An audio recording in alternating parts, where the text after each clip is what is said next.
Kumusta? Naisip mo na ba yung idea ng conversion? Yung parang biglaang pagbabago? Oo, yung parang lightning bolt, no? Oh, yun nga.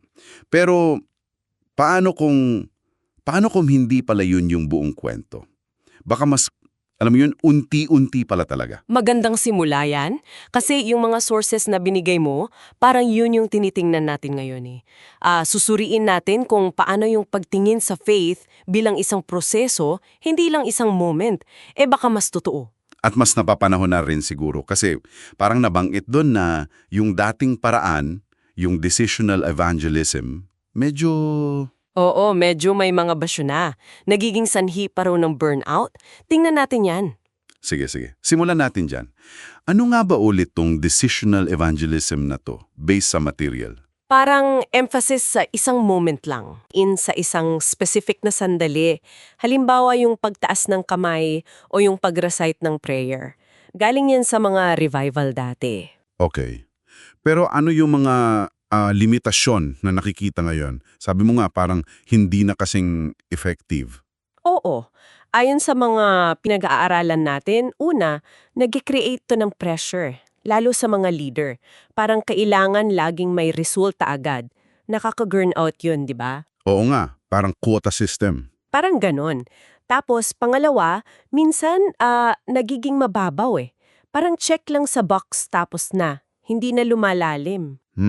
Gets ko. At pangatlo, sa panahon ngayon, mas maraming tanong yung mga tao eh. Mas skeptical, mas mapanuri. Yung dating approach parang hindi na siya, alam mo yun, kasing resonant. Parang pilit. Tulad nung sinabi kanina, parang pilit na pag-ani kahit di pa hinog. Eksakto. Yun yung analogy. Okay, so kung may limitasyon yung model na yan, ano naman yung alternatibong tinitignan natin? Sabi sa sources, yung Biblia mismo, iba yung pinapakita. Oo. At ang ganda nito. Kasi kung titingnan mo raw yung Biblia mismo, nilalarawan ng pananampalataya bilang isang, paglalakbay. Isang proseso. May examples ba dyan? Meron. Si Jesus mismo, 'di ba? Madalas yung approach niya parang hardinero. Hardinero. Paanong hardinero? Kasi 'di ba, nagtatanim siya ng mga ideya, nagdidilig ng katotohanan. Tingnan mo yung usapan niya sa babaeng Samaritana sa John 4 o kay Nicodemus sa John 3. Hindi niya minadali eh. Oo nga, no? Parang binigyan niya ng space para mag-isip, para tumubo yung realization. Tama, hindi parang sales agent na kailangan maklose yung deal agad. Tapos naalala ko rin yung mga taninghaga niya, yung manghahasik sa Mark 4. Tungkol din yun sa iba't ibang stages ng pagtanggap, di ba? Hindi naman lahat instant. Correct. Pati yung mga buhay ng mga tao sa Biblia tulad ni Abraham. Grabe yung journey niya, 'di ba? Decades yun. Proseso talaga. Tapos yung sinabi ni Paul sa 1 Corinthians 3:6, ano nga ulit yun? Yun. Ako ang nagtanim, si Apollos ang nagdilig, ngunit ang Diyos ang nagpatubo.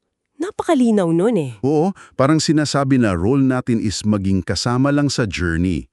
Hindi tayo yung result maker. Exactly. Yung tinatawag na faithful presence. Nandun ka lang, tapat ka sa proseso. Hindi yung flashy results ang habol mo. Ang Diyos ang nagpapatubo. Dito na siguro papasok yung konsepto ng incremental transformation, yung unti-unting pagbabago. At saka yung tool na modified Engel scale. Paano to nakakatulong? Okay, yung modified angel scale, isipin mo siya parang mapa. Mapa ng spiritual journey ng isang tao. Mapa. Parang may mga stopover, ganun. Parang ganun nga. Hindi lang siya taniniwala o hindi naniniwala. May mga yugto. Mula sa, alam mo yan, wala pang masyadong alam tungkol sa Diyos, sabihin nating stage -8 or -7, aware lang na may supreme being pero di pa yung gospel mismo. Hanggang sa nagiging interesado na, -6, tapos naunawaan na yung implications, -4. Okay, so mas detalyado pala. Oo, hanggang umabot sa point na parang personal na niyang hinaharap yung katotohanan. Yung conviction, -2, tapos yung decision na talaga, -1, yung repentance and faith, at syempre yung paglago pagkatapos nun, positive stages. Wow! Ang detalyado nga at nabanggit din doon yung micro decisions, ano? Ano yun? Yun. Parang mga maliit na oo sa puso. Bago pa man yung malaking desisyon, meron ng mga maliliit na pagtugon na nangyayari. Bawat tanong na nasasagot, bawat doubt na na-realize mo, parang hakbang na pala yun. Ang galing. Parang hindi mo namamalayan, pero part na pala ng process. Oo. At dito to nagiging mahalaga para sa'yo na nakikinig. Una, pag naintindihan mo tong proseso, mababawasan yung pressure sa'yo. Maiiwasan yung burnout. Kasi hindi mo na hahabulin yung decision agad-agad. Tama. Mas focus ka sa pagiging faithful presence. Nandyan ka lang, nagmamalasakit, nakikinig, handa kang sumagot pag kailaman. Okay, okay. Ano pa? Pangalawa, kung may idea ka kung nasaan yung tao sa mapa na to, mas magiging angkop yung pakikipag-usap mo. Hindi na one size fits all. Hindi ka magbibigay ng sagot sa tanong na hindi pa naman niya tinatanong, di ba? Oo nga naman, mas targeted. At pangatlo, pakipananalalangin mo, mas nagiging specific.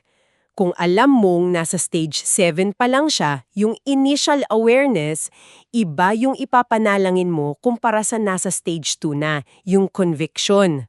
So parang nakikipartner ka sa ginagawa na ng espiritu sa buhay niya. Ganun na nga, nakikiisa ka sa stage niya. So, kung ibubuod natin, yung pinaka-takeaway talaga mula sa sources na to ay yung pag-shift ng focus mula sa paghabol ng instant results. O papunta sa pagiging tapat na kasama sa mahabang lakbayin ng faith ng isang tao. Tapos, i-celebrate natin yung bawat maliit na hakbang. Okay? Ang ganda nun. Faithful presence over flashy results. Yon! At bilang panghuling kaisipan na lang siguro, para sa iyo na nakikinib, isipin mo to. Paano kung yung mga pagtutol o yung mga duda, yung mga tanong, kahit yung anxiety na nararanasan mo o ng kausap mo? Oo. It's 2614. Yung parang turok para i-guide ka. Para mga signpost pala sila o panggising. Pwede. Pwedeng instrumento pala yun ng paggabay. Ano kaya yung itsura ng pagiging saksi natin kung titingnan natin yung mga hirap na yon bilang mga senyales lang ng isang spiritual season? Na ang kailangan ng pala ay, mapagpasensyang pag-akay. Wow! Malalim yun ha? Bagay na pag-isipan.